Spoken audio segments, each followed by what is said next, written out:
नमस्कार दोस्तों, मैं शिवाकांत तिवारी, कल्याणम नशा मुक्ति केंद्र कानपुर। दोस्तों, मेरे पास एक प्रश्न आया हुआ है फैमिली की तरफ से कि जब हम अपने पेशेंट का ट्रीटमेंट करा लें यहां से जाने के बाद, तो उसके साथ में हम कैसे क्या व्यवहार रखें, किस तरह उसे देखभाल करें।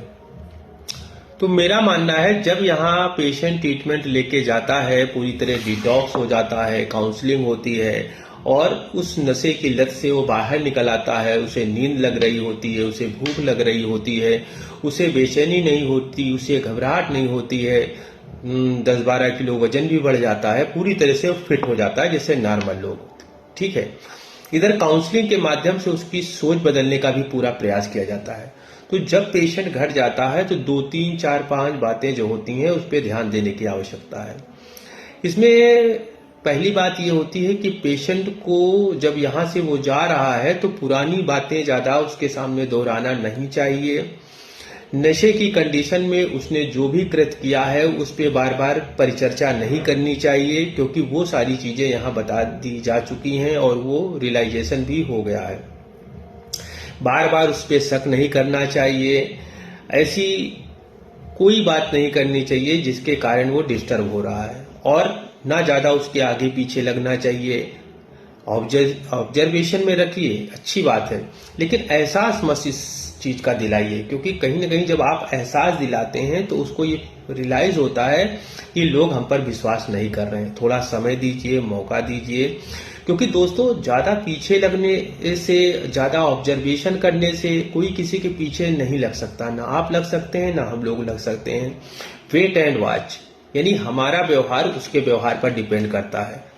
दोस्तों, जब वो अच्छा करेगा तो भी जाहिर देगा, बुरा करेगा तो भी जाहिर देगा, और जितना यहाँ पर समझाया गया, बताया है, इतने से जिसको ठीक होना होता है, जिसको रियलाइज होना होता है वो हो जाता है, और जिसको नहीं रियलाइज होना होता है वो नहीं हो पाता है। तो सिंपल सा लाउड एंड क्लियर मैसेज होना चाहिए, हम सबका व्यवहार आपके व्यवहार पर डिपेंड करेगा। अच्छा करोगे तो अच्छा होगा, बुरा करोगे तो फिर वैसी ही कंडीशन में आपको जाना पड़ेगा।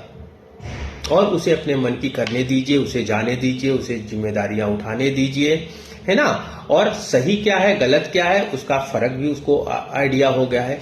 अब सब कुछ देखने के बाद, ट्रीटमेंट लेने के बाद, उसकी कोर्स करने के बाद भी अगर जबरदस्ती अगर वो अपना विचार नहीं बदला है, उस दिशा में जाता है, तो कहीं ना कहीं ये ऐसे मान के चलिए कि हम सबका की बातों का, उस ट्रीटमेंट का कोई असर नहीं हुआ।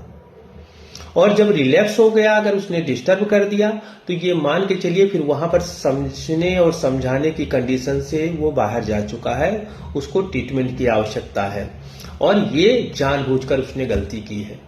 तो ऐसी कंडीशन में फिर उसको उसी प्रोसेस में लाना होगा।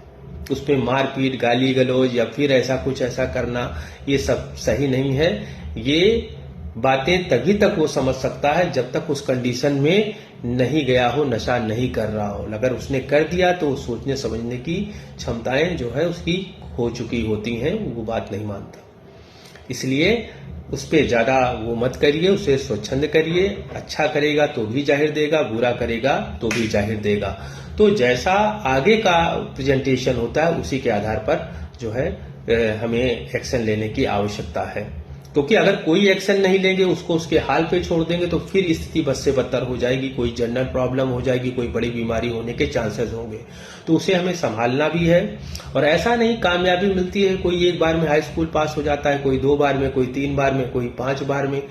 प्रयास फेलियर नहीं होता है, एक प्रयास होता है, ये भी एक प्रयास ही है, और ईश्वर चाहेगा तो सफलता मिलेगी। इस आस के साथ प्रयास करना चाहिए, मेरा मानना है। नमस्कार दोस्तों।